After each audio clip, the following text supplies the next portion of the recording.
Virtual में।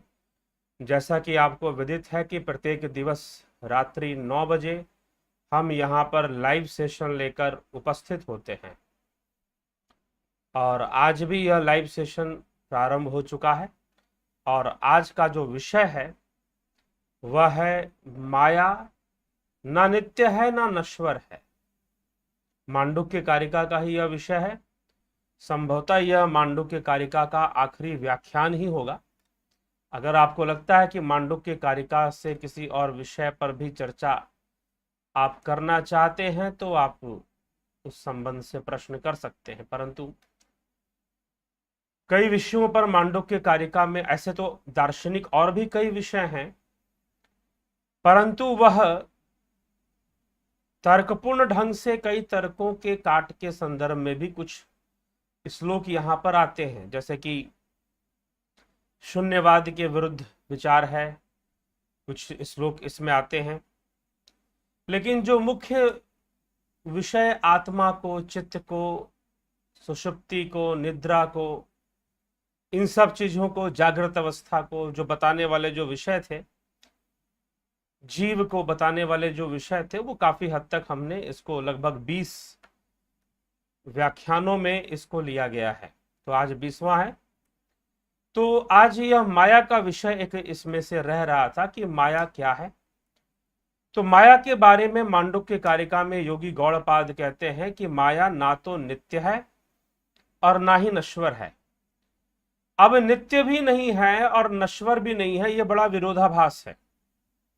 क्योंकि हमारा मानना, ज्यादातर लोग यही मानेंगे कि भाई जो वस्तु नित्य नहीं है तो वो नश्वर होगी, नश्वर होगी। जब वो नित्य नहीं है मतलब अनित्य है। नित्य नहीं होने का मतलब अनित्य है, और जो अनित्य है वो निश्चय ही नश्वर भी होगी।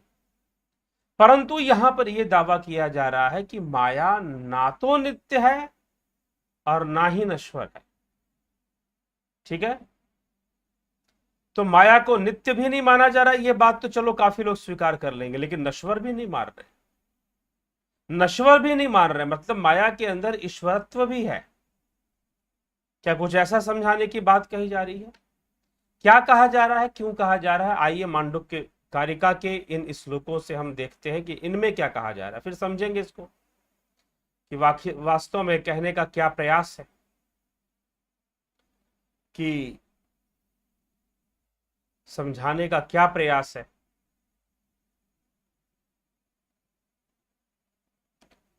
तो कहा जा रहा है जीवों का जन्म माइक है, धर्मा यह इति जायन्ते जायन्ते तेन तत्वतः जन्म मायोपमं तेषाम सा च माया न विद्यते। धर्मा य इति जायन्ते जायन्ते तेन तत्वतः जन्म मायोपमं तेषाम सा च माया न विद्यते।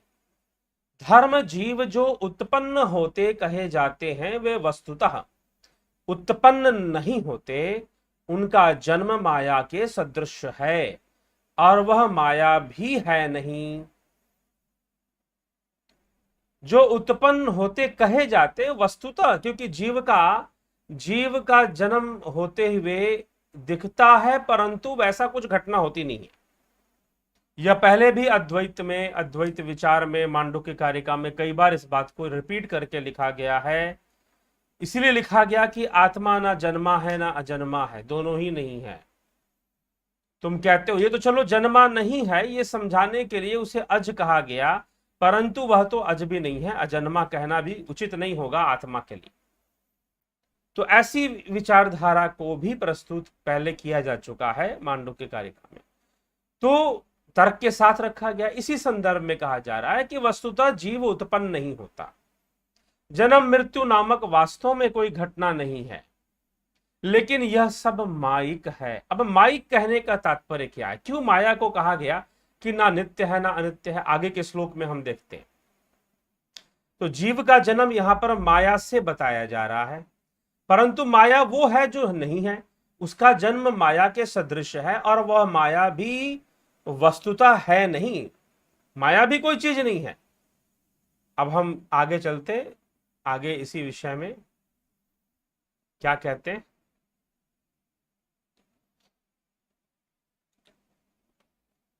माया अविद्यमान वस्तु है, माया का विद्यमान होना संभव नहीं है और माया अविद्यमान है।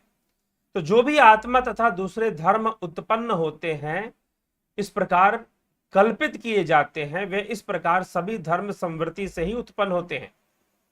यहां इति शब्द से इससे पहले श्लोक में कही हुई संवृत्ति का निर्देश किया गया है।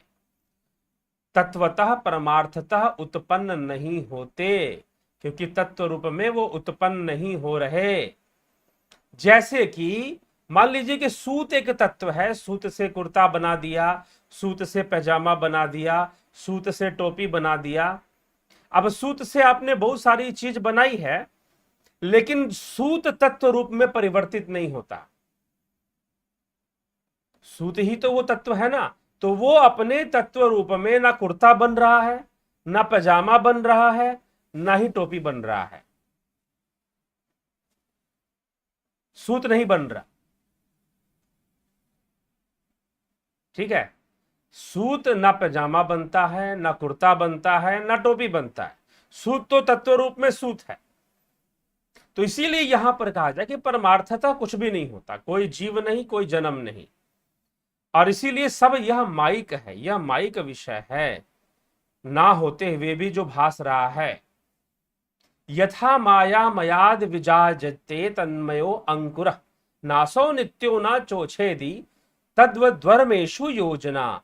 जिस प्रकार मायामय बीज से मायामय अंकुर उत्पन्न होता है और वह ना तो नित्य ही होता है और न नाशवान ही होता है, उसी प्रकार धर्मों के विषय में भी युक्ति समझनी चाहिए। क्योंकि जो मायामय आम आदि बीज से तन्मय अर्थात मायामय अंकुर उत्पन्न होता है, वह अंकुर ना तो नित्य होता है ना नाशवान। उसी प्रकार असत्य होने के कारण धर्मों में भी जन्म नाशादि की योजना युक्ति तात्पर्य यह कि परमार्थ धर्मों का जन्म अथवा नाश होना संभव नहीं है। इसलिए धर्म का ना जन्म है ना नाश है, धर्म तो शाश्वत है, सनातन है। ठीक, तो इस प्रकार से इन तीन श्लोकों में माया तत्व को बताने का प्रयास किया गया है। क्या कहा गया कि जिस प्रकार मायामय बीज से मायामय अंकुर उत्पन्न होता है और वह ना तो नित्य है ना नाशवान है, उसी प्रकार धर्मों के विषय में भी युक्ति समझनी चाहिए। फिर धर्म जो उत्पन्न कहे जाते हैं वे वस्तुतः उत्पन्न नहीं होते, उनका जन्म माया के सदृश है और वह माया भी है नहीं। जीव जो उत्पन्न होते हैं वो उनका जन्म माया के सदृश है।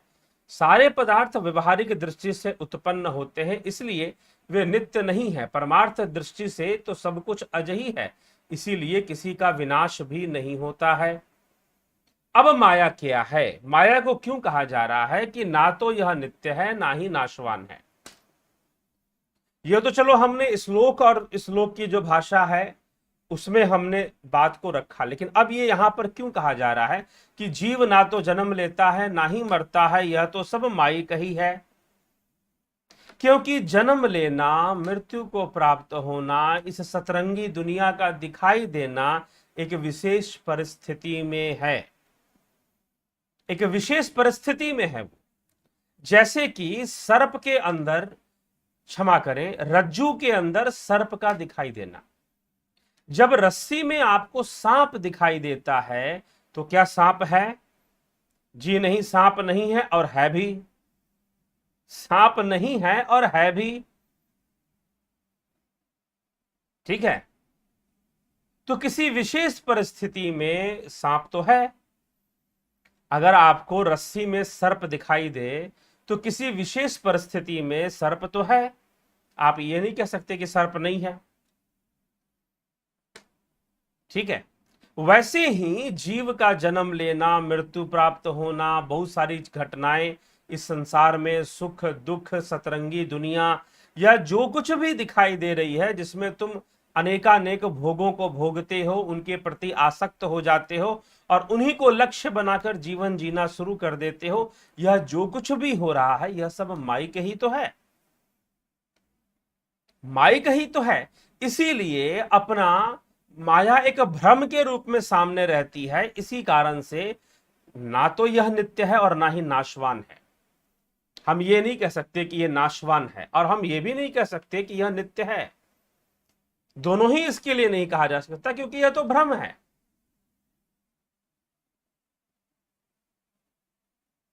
ठीक है, तो इसीलिए भ्रम किसका है? इंद्रिय भ्रम है। इंद्रियों के कारण यह जगत बनता है। इंद्रियां इसे इसी रूप में देखती हैं, स्थूल इंद्रियां, सूक्ष्म इंद्रियां तो इसी रूप में देखती हैं, इसी रूप में जानती हैं। इसीलिए माया ना होते हुए भी अपने होने का भास करा देती है, जैसे कि रज्जु में सर्प ना होते हुए भी अपने होने का भास करा देता है। इसलिए स्वप्न आदि विषयों में तो माइक है ही, और जागृत विषय में भी निश्चित ही माइक है, क्योंकि स्वप्न आदि विषयों की उत्पत्ति भी जागृत अवस्था में उत्पन्न चित्त वृत्ति से ही तो हो रहा है। उसी चित्त वृत्ति से तो ही स्वप्नावस्था में भी अस्तित्व में आ जा रहा है। इसीलिए माया ना नित्य है ना ही नश्वर है, क्योंकि ये सर्वदा है। एक अवस्था में यह सर्वदा ही है। अगर आप बात करेंगे इंद्रिय अवस्था की, जागृत अवस्था और स्वप्न अवस्था की बात करेंगे, तो स्वप्न और जागृत अवस्था में तो माया शाश्वत है। माया शाश्वत ही है, तो उसको आप नश्वर तो कह ही नहीं सकते। फिर उस अवस्था में तो वो हमेशा ही है, और वो हमेशा ही परिवर्तित होती रहती है, तो नित्य भी नहीं है। तो इसीलिए कह दिया गया कि माया ना तो नित्य है और ना ही नश्वर है। ना तो नित्य है ना ही नश्वर है। एक परिस्थिति में वो अपने संपूर्ण अस्तित्व को बनाए हुए है। बिल्कुल वैसे ही जैसे रस्सी में सांप दिखना शुरू हो जाता है, तो एक विशेष परिस्थिति है जहां पर रोशनी, प्रकाश अच्छे से नहीं फैल रहा, वहां पर रस्सी में सांप दिखना शुरू हो जाता है। और जब तक ऐसी स्थिति बनी रहेगी तब तक सांप दिखता रहेगा, तब तक सांप दिखता ही रहेगा। क्या कर लोगे? दिखेगा ही दिखेगा, कोई उपाय थोड़ी ना है उसका। उपाय यही है कि भाई उसका निरोध कर दो, उस अवस्था का निरोध कर दो, इंद्रिय अवस्था का निरोध कर दो, इंद्रिय अनुभूतियों से परे निकल जाओ। लेकिन उस अवस्था में तो वो रहेगी ही रहेगी, सांप तो दिखेगा ही दिखेगा। वैसे ही ये संसार, ब्रह्म में संसार भी दिख रहा है। सब कुछ ब्रह्ममय है, परंतु फिर भी संसार दिख रहा है। सब कुछ सत्य है, फिर भी यह असत्य भाषित हो रहा है। ना होते हुए भी, रज्जु में सांप ना होते हुए भी सांप दिखाई दे रहा है। बस इसी तरह से यह संसार भी दिखाई दे रहा है। इसीलिए यह माइक है। जीवों का जन्म लेना, मृत्यु को प्राप्त होना, सुख दुख का भोग करना, यह सब कुछ ही माइक है। यह इंद्रिय जगत का दोष है, इंद्रिय जगत का भ्रम है। उस अवस्था से जब ऊपर उठ जाओगे अपने ध्यान योग, अपने अभ्यास से, तो निश्चय ही इस माया का नाश तो हो ही जाएगा। नाश कह लो, या फिर उस अवस्था में तो फिर भी बनी रहेगी ना, तो इसलिए उसका नाश भी तो नहीं हुआ। हाँ, बस तुमने उसका निरोध कर दिया तो फिर बात खत्म। तुम्हारे लिए वो बात खत्म। निरोध कर दिया मतलब ध्यान योग से तुमने अपने मन को इतना समर्पित कर दिया ध्यान में कि अपने आप वो इंद्रियों का बाध कर देगा, तो फिर सत्य सामने हो जाएगा। तो इसी बात को समझाने के लिए यह कहा गया कि माया ना तो नित्य है, जब माया है तो नित्य नहीं, क्योंकि भ्रम रूप है, और ना ही नश्वर है। इसका मतलब ये ना समझ ले कि वो नश्वर हो गया है, वो नश्वर भी नहीं है फिर। तो चलिए, तो यही विषय था मांडुक्य कारिका का। और आगे हम देखते हैं आपके प्रश्न, आपके कमेंट्स क्या कहते हैं। जगदीश लाल जी, जीवच मंडल जी, नमस्कार जी। अपूर्व विश्वकर्मा जी, बबीता धीमान जी, अब अभिनंदन। भावेश कदिवर जी, पहले कर्म आया कि मनुष्य का जन्म हुआ? गुरु जी, पहले कर्म आया कि मनुष्य का जन्म हुआ? मनुष्य तो एक योनि है, जीव तो पहले से आ गया ना। ठीक है, कर्म तभी शुरू हो गया जब बुद्धि से अविद्या और अहंकार की उत्पत्ति हुई, तो कर्म शुरू हो गए। जहां अविद्या आई वहां कर्म शुरू हो गया। जहां 3 गुणों का विरोधाभास हुआ, कर्म शुरू हो गया। जीव अस्तित्व में आने लगा। तो पहले, क्योंकि जैसे ही कर्म शुरू हुआ वैसे ही जीव हो गया। तो कर्म और जीव, जब तक कर्म है तब तक जीव है, जब तक जीव है तब तक कर्म है। ठीक है जी, बस यही है। जीव रहेगा तो, नहीं तो जीव कर्म मुक्त हो जाएगा तो फिर तो ब्रह्म स्वरूप है, वो ब्रह्म ही है। उसकी इंडिविजुअलिटी नहीं रहेगी, उसका व्यक्तित्व नहीं रहेगा, व्यक्तित्व मुक्त हो जाएगा वो। तो जब तक कर्म है तब तक जीव है, जब तक जीव है तब तक कर्म है। जगत नारायण जी, अशोक गोयल जी, तरनजीत सिंह जी, प्रणाम गुरु जी। मैं आज आपसे 2 मंथ के बाद जुड़ पा रहा हूं। चलो जी, अच्छी बात है, जुड़िए। विक्रम सिंह जी, स्वामी जी, स्मिता सावंत, माधुरी कोले जी, ब्रह्मपाल कुमार जी, ओम नमः शिवाय।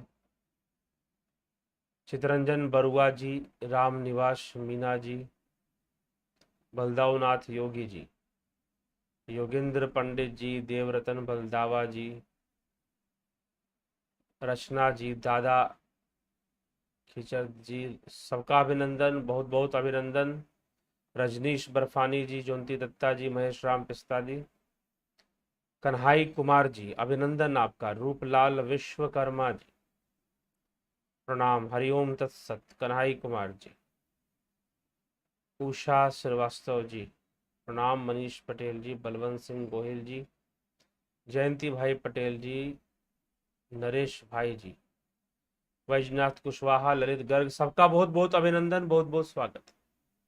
ठीक है मित्र, तो ये हमें माया के विषय में, इसलिए ध्यान योग की साधना, ध्यान योग करने का तात्पर्य ही कुछ और है, जो कि हमें अपने स्वरूप के नजदीक पहुंचाता है, नजदीक ले जाता है, जिससे कि हम अपने आप में अपने आप को बहुत बेहतर अनुभव करते हैं। हम अपने आप में अपने आप को बहुत शांत अनुभव करते हैं, ज्यादा स्थिर अनुभव करते हैं। पहले से हम स्वयं अपने आप को अपने आप में ज्यादा परिपक्व अनुभव करते हैं, ज्यादा संतोष अनुभव करते हैं। सबसे बड़ी बात यह है कि जैसे जैसे हम ध्यान योग के मार्ग पर आगे बढ़ते चले जाते हैं, तो हम अपने आप में अधिक संतोष अनुभव करते हैं। संसार की दुनियावी बातें बहुत ज्यादा हमारे ऊपर प्रभाव नहीं डालती हैं, और हम बहुत ही सहज और सरल भाव से अपना जीवन यापन करते हैं। बहुत सहज ही और सरल भाव से अपने जीवन को हम आगे बढ़ाना शुरू कर देते हैं। तो यही ध्यान योग है। और यह जो बार बार कहा जा रहा है कि यह विषय माइक है, जीव का जन्म लेना, मृत्यु को प्राप्त होना, हम इससे भी परे अनुभव कर पाते हैं, जो कि जन्म और मृत्यु से परे है। हम उस सूक्ष्म जगत को ज्यादा बेहतर तरीके से समझ पाते हैं। इसलिए ध्यान साधना, योग स्वयं को जानने की प्रक्रिया है, एक बेहतर जीवन जीने की प्रक्रिया है, एक सही जीवन जीने की प्रक्रिया है। सही कर्मों से कर्तव्यों की पालना करते हुए, समझते हुए विषयों को, एक बेहतर जीवन जीने हेतु हमें ध्यान योग करना ही चाहिए। और आज के समय में बहुत जरूरी है अपने मेंटल बैलेंस को, अपने आंतरिक व्यक्तित्व को, अपना जो इनर पर्सनालिटी है हमारी, उसको एक संतुलन में रखना, उसको मजबूत बनाकर रखना। क्योंकि जब तक हम उसे मजबूत बनाकर नहीं रखेंगे तो हम परिस्थितियों से घबरा सकते हैं, परिस्थितियों के सामने सरेंडर कर सकते हैं।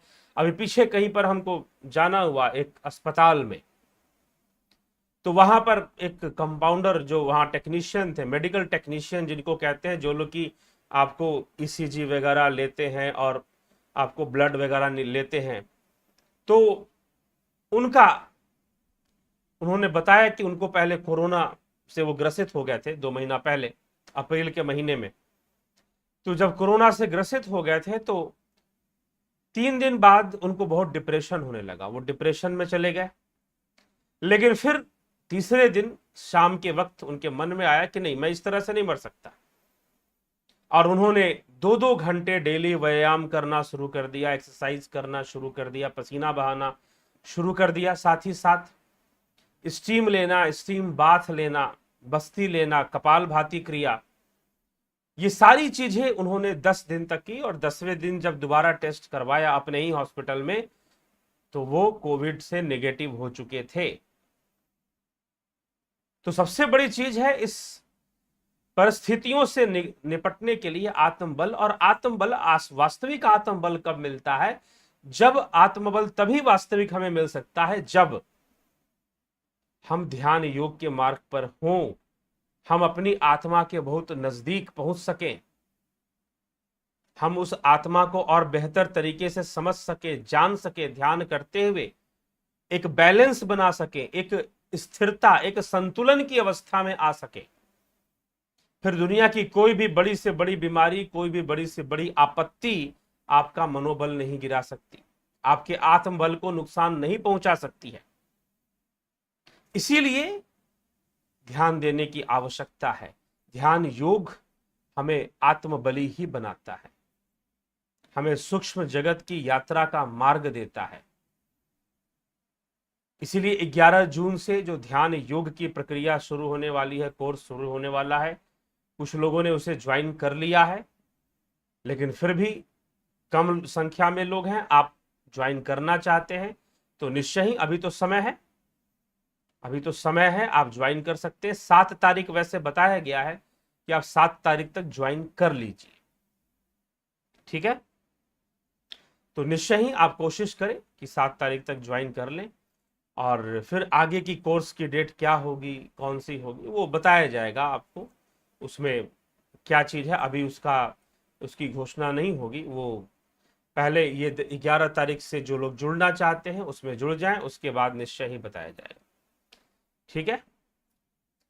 तो ये 11 तारीख से कोर्सेस स्टार्ट हो जाएंगे। जिनको सन मेंबरशिप, जुपिटर मेंबरशिप, ध्यान योग का कोर्स ज्वाइन करना है वो जल्द से जल्द अपना ज्वाइन कर ले, उनको उस लिस्ट में ऐड कर लिया जाएगा, जोड़ लिया जाएगा, और वो उसका अच्छे से भली भांति उसका लाभ उठा पाएंगे, ठीक। तो अब ये कोर्सेज ऐसे ही चलेंगे। पहले था कि आपने ज्वाइन किया और अगले दिन से हम कोशिश करते थे आप वो कोर्स देना शुरू कर दे, लेकिन इसमें होता क्या था?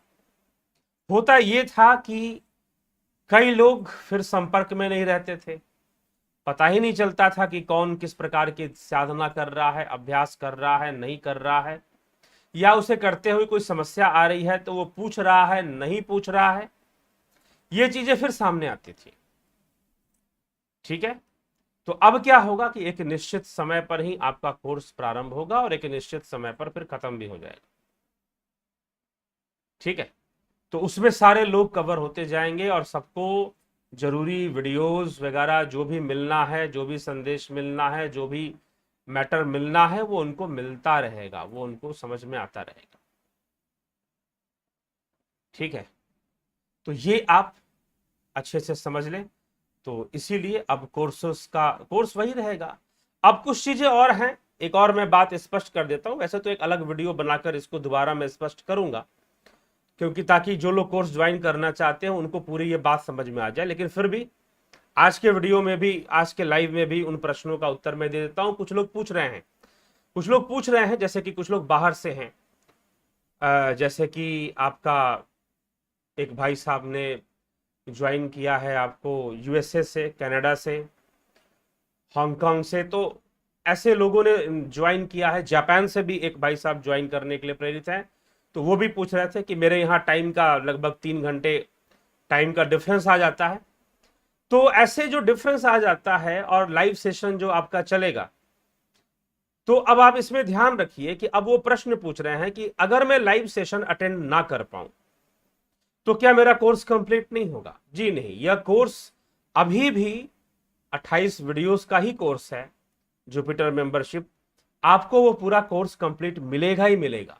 रही बात जो लाइव सेशन की है, लाइव सेशन की है, वो बस उस कोर्स के अंदर एक, समझ लीजिए, एक अपग्रेड है कि भाई हम इसको थोड़ा सा और बेहतर बनाने के लिए और इंटरैक्टिव बनाने के लिए और लोगों को जो समझ में नहीं आता है उसको बेहतर तरीके से समझाने के लिए और लोगों को सचेत करने के लिए कि भाई आप इस कोर्स के प्रति सचेत रहें। और एक एक वीडियोस को देख के हो सकता है कि आने वाले समय में, क्योंकि ऐसा देखने में आया है कि लोग ज्वाइन, ऐसा नहीं है, 90% लोग जो ज्वाइन करते हैं वो रिस्पांस देते हैं, लेकिन फिर भी मैं कहूंगा कि 10 to 15% ऐसे भी होते हैं जो ज्वाइन करने के बाद पता नहीं कहां गायब हो जाते हैं, कहां गायब हो जाते हैं। 9 वीडियोस उनको मिली और उसके बाद पता नहीं कहां विलुप्त हो गए, फिर उनका पता नहीं चलता फिर। तो इसीलिए ये कोर्सेस फिर हमें भी लगता है कि भाई अगले ने ज्वाइन किया और हमने उसे पूरा दिया भी नहीं। और अब क्या हो गया था, इधर लगभग 1-2 महीने से संख्या बढ़ गई थी ज्वाइन करने वालों की, तो इस कारण से याद रखना मुश्किल हो रहा था किसने ज्वाइन किया है किसने नहीं ज्वाइन किया है, याद तो नहीं। फिर जिसका हमें याद आ गया उसको हमने वीडियोस भेज दिया। इसीलिए मैं बार बार अनाउंसमेंट कर रहा था कि भाई आपको अगर आपने ज्वाइन किया है तो कृपया, अगर आपके वीडियोस 9 दिन के वाले वीडियोस अगर हो चुके हैं कंप्लीट, तो आप निश्चय ही संपर्क करें और मैसेज करें, रिमाइंड करें, करवाएं कि ताकि आपको आगे की वीडियोस भेजी जा सके। तो ये सब, अब उसमें से कुछ लोगों ने करवाया, रिमाइंड तो भेज दिया गया, नहीं करवाया तो पता नहीं वो पड़े होंगे फिर कहीं। तो ये समस्या थी। तो अब आगे क्योंकि कोर्स है भैया, आपको, आपने ज्वाइन किया है तो आपको करना भी चाहिए।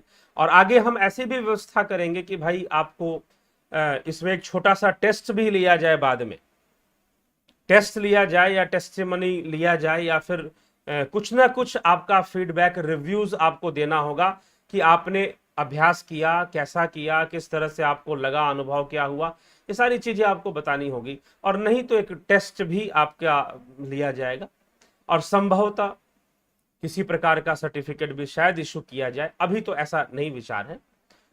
तो जो है, हाँ, एक मैंने पहले अनाउंस किया था कि एक spiritual training course, trainer course, spiritual trainer course, वो बहुत अलग चीज है, वो मात्र आमने सामने बैठकर ही संभव है। तो इसलिए अभी तो इस कोरोना के समय में, लॉकडाउन के समय में वैसे कोई कोर्स अभी शुरू होने वाला नहीं है। और तो ये कोर्सेस जो चल रही हैं आप उसका लाभ उठाएं, ध्यान योग की ही चल रही हैं। तो एक ग्रुप में अब ये कोर्सेस चलेंगी एक साथ, एक टाइम पीरियड के अंदर, एक लोगों को जिन्होंने उस टाइम पीरियड में ज्वाइन किया, 11 तारीख से शुरू होगा। तो 11 तारीख से जितने भी लोग ज्वाइन करें, 5, 10, 20, 50 जितने भी हो जाएं, तो उन लोगों को वो कोर्स कंप्लीट कराया ही जाएगा, उनके रिव्यूज भी लिए जाएंगे, ठीक है। तो ये चीज है, तो इसीलिए गंभीरता से ज्वाइन करें और लाभान्वित हो। और फिर मान लीजिए कि कोई सीरियस नहीं भी है, सीरियस नहीं भी है, तो हमें कोई दिक्कत नहीं है, हम तो कम से कम आपको अपना पूरा कोर्स दे रहे हैं, पूरी वीडियोस आप तक पहुंचेंगे ही पहुंचेंगे। पहले था कि ये दिक्कत आ रही थी कि लोगों की संख्या बढ़ने के कारण किसको याद रखें, किसको, मान लो कि एक महीने के अंदर अगर 25-30 लोग भी अगर ज्वाइन करते थे तो सबका नाम याद रखना, सबका दिक्कत हो रही थी। तो इसलिए इस प्रकार से प्रक्रिया चलाई गई है। अगर आप लाइव सेशन नहीं भी ज्वाइन करेंगे तो भी, जो अगर आप जुपिटर ज्वाइन करते हैं तो 28 वीडियोस आप तक पहुंचेंगे ही पहुंचेंगी, 22 वीडियोस आप तक पहुंचेंगे ही पहुंचेंगे अगर आपने सन मेंबरशिप ज्वाइन किया है। अगर साथ में लाइव भी अगर ज्वाइन कर लेंगे, लाइव भी अटेंड कर लेंगे तो और लाभान्वित होंगे, बस इतना ही है। लेकिन कोर्स का जो मैटर है वो आप तक कंप्लीटली जाएगा ही जाएगा, उसकी चिंता करने की जरूरत नहीं है। अगर आपका समय सूट नहीं करता कि आप लाइव सेशन नहीं ज्वाइन कर पाएंगे तो कोई बात नहीं, कोई बात नहीं, उसके लिए चिंता करने की आवश्यकता नहीं, ठीक है। तो इसीलिए कोर्स ज्वाइन कीजिए, उसमें लिखा हुआ है कि लाइव सेशन होगा, लेकिन लाइव सेशन से परेशान मत होइए, आपको आपका कोर्स कंप्लीट होगा ही होगा। आप लाइव, क्योंकि लाइव सेशन मुश्किल से 2, 3 या 4 करेंगे, ज्यादा नहीं करेंगे। बाकी जो चल रही हैं वीडियोस जो कोर्सेज में आती हैं वो आएंगे ही आएंगे। तो इसीलिए इस बात की चिंता करने की जरूरत नहीं है कि मैं, हमारे पास लाइव सेशन का टाइम मिलेगा नहीं मिलेगा। हम तो अदर कंट्री में रहते हैं, तो हम उस टाइम पर हमारे यहाँ रात हो जाती है, तो दिन में आप करेंगे, हमारे यहाँ रात रहेगी, तो हमें रात को जगना पड़ेगा लाइव सेशन अटेंड करने के लिए। तो इस तरह की जो प्रॉब्लम्स हैं उसे घबराने की, क्योंकि लाइव सेशन बस थोड़ा सा उसको और बेहतर कर देने के लिए किया जा रहा है, नहीं तो जो कोर्स है वो तो कंप्लीट होगा ही होगा, वो आपको पूरा मिलेगा ही मिलेगा, इसके लिए आपको चिंता करने की आवश्यकता नहीं। चलिए इसी के साथ विराम देते हैं आज के इस विचार को, आज के इस विचार प्रवाह को, और कल फिर नए विचार के साथ, नए विषय के साथ अवश्य ही उपस्थित होंगे। तो यही है कि आप जिन लोगों ने कोर्स ज्वाइन किया हुआ है उनसे आग्रह है कि वो जरूर अपने किसी परिवार का सदस्य या कोई भी हो, आप उन तक संदेश जरूर पहुंचाएं, कोर्स की डिटेल्स आप जरूर उन तक पहुंचाएं, और करना चाहते हैं जो ज्वाइन, उनको जरूर ज्वाइन भी करवा दें, क्योंकि जो लोग पहले कर चुके हैं वो बेहतर तरीके से जानते हैं। कुछ लोगों ने ऐसा किया भी, कुछ लोगों ने ऐसा किया भी है कि अपने परिवार के सदस्यों को ज्वाइन करवाया भी है। तो चलिए बहुत अच्छी बात है, लाभ उठाएं, और इसी के साथ विराम देते हैं।